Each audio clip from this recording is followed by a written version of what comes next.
And perhaps there is some truth to that, but it's also, I think, extremely important to recognize that the left uses college campuses as their indoctrination centers. This is where they sort of drop their test balloons for policies that they would want to become mainstream. They test it first on college students because college students are so willing to accept radical ideas sometimes when they feel like it's edgy.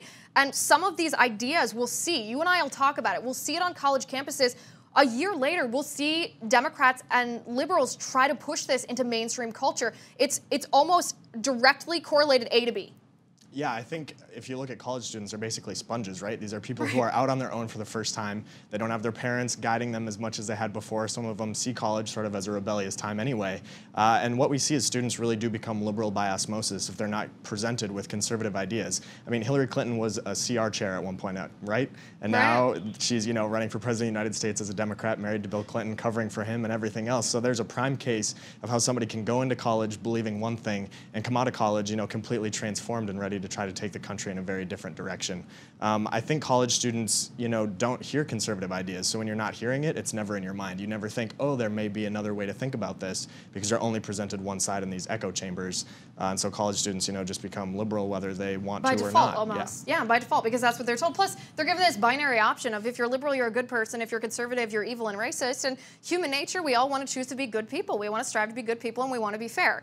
Two things I want to cover before we run out of time here. First of all, I made a list of some of the nuttier things that you and I have talked about. Your organization has either encountered or covered on college campuses that we've seen then directly transferred into mainstream culture. We're encountering this just in our daily lives.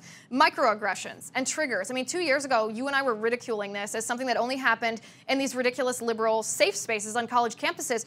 That's a mainstream term now, a microaggression, a trigger warning. That's things that we're actually running into. I mean, some of the examples of some of these so-called microaggressions are saying America is the land of opportunity. The left on college campuses is actually trying to tell students that if you say America is the land of opportunity, that's racist and that's discriminatory. You'd think that would be fringe. It's actually becoming mainstream.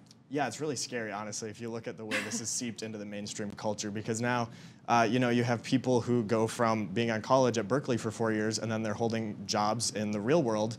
And I remember joking about it with you just probably last year about how, how are these people going to hold down a job in the real world when they're used to being coddled and treated as if they're toddlers. And now we see they've just taken what they learned at Berkeley and these other liberal schools and just brought it into the workplace. You see this at Google, where they're currently being sued for this sort of discrimination that used to only happen on college campuses.